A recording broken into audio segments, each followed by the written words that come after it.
السلام علیکم ورحمۃ اللہ وبرکاتہ۔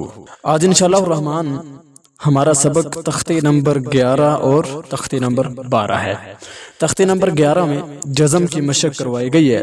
تو جزم کی مشق ہم پچھلے سبق میں کر چکے ہیں، لیکن پھر کچھ الفاظ کی مشق کر دیتے ہیں تاکہ اچھی طرح سمجھ میں آ جائے۔ مشق کے لیے کچھ الفاظ آپ سکرین پر دیکھ سکتے ہیں۔ تو ناظرین، سب سے پہلا لفظ ہے یا پیش با یوب دال زیر دی حمزہ پیش او، یوب دی او۔ اب اس میں با کے اوپر جزم ہے، اس کو اچھی طرح ذرا ہلا کر پڑھیں گے، جنبش دے کے پڑھیں گے، کیونکہ ناظرین با جو ہے یہ حروف قلقلہ میں سے ایک ہے، تو اس با پر قلقلہ ہوگا، یعنی کہ ہلا کر پڑھیں گے۔ اور دوسری بات اس میں کہ یہ جو آخر میں یا ہے، اس کے اوپر ایک چھوٹا سا حمزہ ہے، تو ناظرین اس یا کو حمزہ پڑھیں گے، اس کو یا نہیں پڑھیں گے، اس کو یوب دی یو نہیں پڑھیں گے بلکہ یوب دی او پڑھیں گے، کیونکہ ناظرین پہلے ہم اس بات کی وضاحت کر چکے ہیں کہ جب الف واو یا کے اوپر حمزہ آ جائے تو وہ حمزہ بن جاتے ہیں۔ اسی طرح آگے دیکھیں، یا پیش یو، واو زبر سین وس، واو زر وی، سین پہ سو، یو وس وسو۔ اب اس کے اندر کوئی بھی حرف لمبا ہونے والا نہیں ہے، کوئی بھی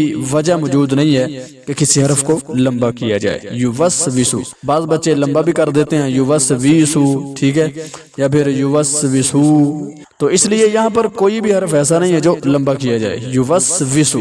ذرا جمع کر پڑھیں گے اور جلدی پڑھیں گے۔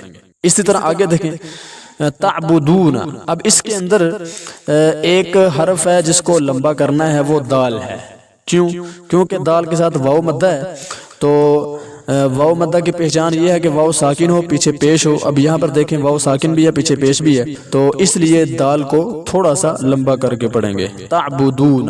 اور اسی طرح آگے دیکھیں، خلقنا، اس کے اندر آخر والا جو نون ہے وہ لمبا کیا جائے گا۔ کیوں؟ کیونکہ نون کے ساتھ الف مدہ ہے۔ جس حرف کے ساتھ حروف مدہ ہوں، الف مدہ ہو، واو مدہ ہو، یا مدہ ہو، اس حرف کو تھوڑا سا لمبا کرتے ہیں۔ اب یہاں پر نون کے ساتھ الف مدہ ہے، الف مدہ کی پہچان یہ ہے کہ الف خالی ہو، پیچھے زبر ہو۔ اب دیکھیں الف خالی بھی ہے، پیچھے زبر بھی ہے، تو یہاں پر اس لفظ میں صرف ایک حرف کو لمبا کریں گے، خلقنا، تھوڑا سا لمبا کریں گے۔ اسی طرح وضعنا، اس میں بھی الف مدہ ہے۔ اگلا لفظ دیکھیں، اس کے جوڑ اور ہجے اس طرح کریں گے، حمزہ کھڑی زبر مد لام آل، حمزہ کھڑی زبر آ، نون زبر نا، آل آنا۔ تو ناظرین اس لفظ میں جو پہلا حمزہ ہے اس کو لمبا کریں گے، کیونکہ اس پر کھڑی زبر بھی ہے، مد بھی ہے، ٹھیک ہے، اس کو سب سے زیادہ لمبا کریں گے۔ اور دوسرا جو درمیان والا حمزہ ہے اس کو تھوڑا لمبا کریں گے، کیونکہ اس پر کھڑی زبر ہے، آل آنا۔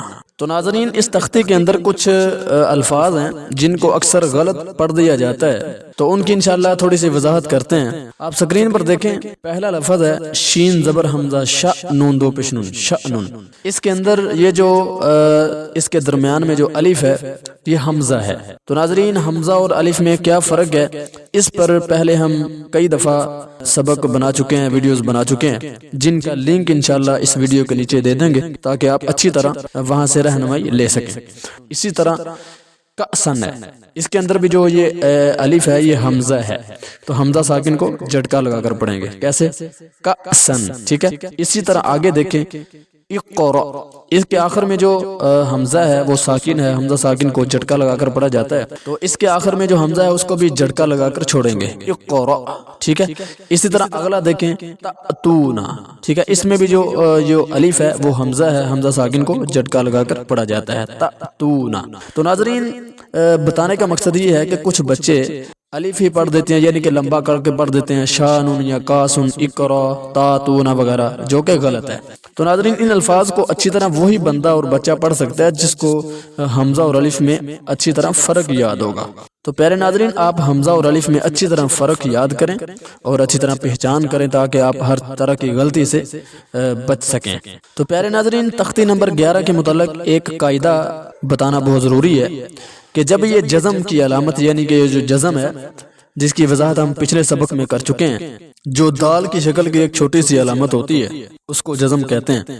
اگر وہ جزم میم پر یا نون پر آ جائے، یعنی کہ جب میم ساکن ہو اور نون ساکن ہو تو ان پر گنہ کیا جاتا ہے، ٹھیک ہے ناظرین، لیکن ان کی کچھ شرائط ہیں۔ گنہ کب ہوتا ہے؟ میم ساکن پر گنہ اس وقت ہوتا ہے جب آگے با آ جائے، ٹھیک ہے، جب با ہوگا تب گنہ ہوگا۔ جیسے علیکم بوکیل، اس میں میم ساکن کے آگے با ہے، اس لیے اس میم پر گنہ کریں۔ گنہ کسے کہتے ہیں؟ یعنی کہ ناک کے اندر نون اور میم کو پڑھتے وقت آواز کو تھوڑا سا لمبا کریں گے تو گنہ ہو جائے گا۔ ٹھیک ہے پیارے ناظرین، جب آگے با نہ ہو تو پھر گنہ بھی نہیں ہوگا، جیسے انعمت علیہم غیر المغضوب علیہم ولا الضالین، اس کے اندر دو میمیں ہیں، ان کے آگے با نہیں ہے تو یہاں پر گنہ بھی نہیں ہوگا، جیسے انعمت علیہم غیر المغضوب علیہم ولا الضالین۔ ٹھیک ہے ناظرین، اور آگے نون ساکن اور تنوین پر بھی گنہ ہوتا ہے، لیکن ایک شرط کے ساتھ کہ جب ان کے آگے 8 حروف میں سے کوئی حرف نہ ہو۔ وہ 8 حرف کون سے ہیں وہ آپ سکرین پر بھی دیکھ سکتے ہیں، حمزہ ہا، عین ہا، غین خا اور لام را۔ جیسے انت، یہاں پر نون ساکن ہے، اس کے آگے ان 8 حروف میں سے کوئی حرف نہیں ہے تو گنہ ہوگا انت۔ ٹھیک ہے، اسی طرح کنتو، اسی طرح خلقن، سبقن۔ ٹھیک ہے، یہ آپ کو سمجھانے کے لیے میں مثالیں دے رہا ہوں تاکہ آپ نورانی قاعدے میں سے ہی سمجھ جائیں۔ اور اسی طرح جب آگے ان 8 حروف میں سے کوئی حرف ہوگا تو پھر گنہ بھی نہیں ہوگا، جیسے ذبحن عبدن۔ اب دیکھیں ذبحن، ہن کے اوپر 2 زبروں کی تنوین ہے تو تنوین پر بھی گنہ ہوتا ہے، لیکن اس کے آگے عین آ چکا ہے جو ان 8 حروف میں سے ہے تو یہاں پر گنہ نہیں ہوگا، ذبحن عبدن پڑھیں گے۔ ٹھیک ہے، اسی طرح غرقن غلبن، غرقن کاف کے اوپر 2 زبروں کی تنوین ہے، آگے غین آ چکا ہے جو ان 8 حروف میں سے ایک ہے تو یہاں پر گنہ نہیں ہوگا۔ اسی طرح ونحر، نون ساکن کے آگے ہا آ چکی ہے، گنہ نہیں ہوگا۔ تو ناظرین، تختی نمبر 11 کی وضاحت مکمل ہو گئی ہے، اب تختی نمبر 12 کی بات کرتے ہیں جس کو شد والی تختی بولا جاتا ہے۔ اس تختی میں 2 چیزیں بیان کرتے ہیں اور اپنی بات کو مکمل کرتے ہیں۔ پہلی چیز ہے کہ شد کی وضاحت کیا ہے اور تختی کو پڑھنے کا طریقہ کیا ہے، اور دوسری چیز یہ ہے کہ اس تختی کے متعلق کچھ قواعد ہیں جو قابل وضاحت ہیں جو انشاءاللہ بیان کریں گے اور اپنی بات کو مکمل کریں گے۔ پہلی چیز ہے کہ شد کی کیا وضاحت ہے۔ اس کی شکل آپ کو سکرین پر بھی نظر آ رہی ہے، جو 3 ڈنڈوں والی چھوٹی سی علامت ہوتی ہے اسے شد کہتے ہیں، اور جس حرف پر یہ شد آ جائے اس حرف کو مشدد کہتے ہیں۔ مشدد حرف 2 مرتبہ پڑھا جاتا ہے ناظرین، ایک بار جزم کے ساتھ یعنی پہلے ساکن کیا جاتا ہے پھر اپنی حرکت کے ساتھ پڑھا جاتا ہے۔ آپ کو تھوڑا سا پڑھ کر دکھاتے ہیں، آپ نے غور کرنا ہے، آپ سکرین پر دیکھیں۔ جیسے حمزہ زبر با، اب با زبر با، ابا، اور اسی طرح حمزہ زبر با، اب با زر بی، ابی، حمزہ زبر با، اب با پشبو، ابو۔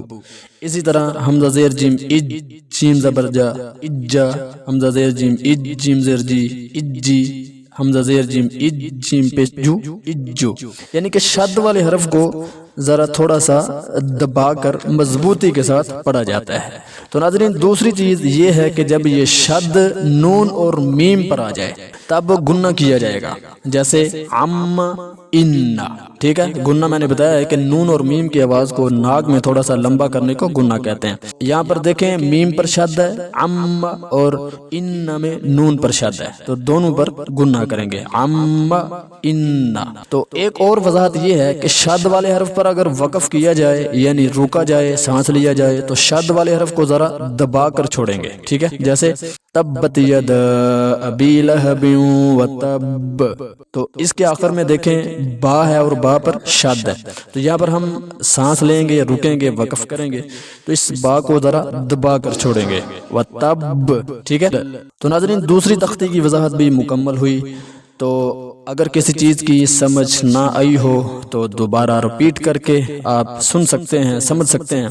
اللہ تعالیٰ آپ سب کا حامی و ناصر ہو۔ ملتے ہیں انشاءاللہ الرحمن کسی اگلی ملاقات میں، تب تک کے لیے اللہ سنے کے حوالے۔ السلام علیکم ورحمۃ اللہ وبرکاتہ۔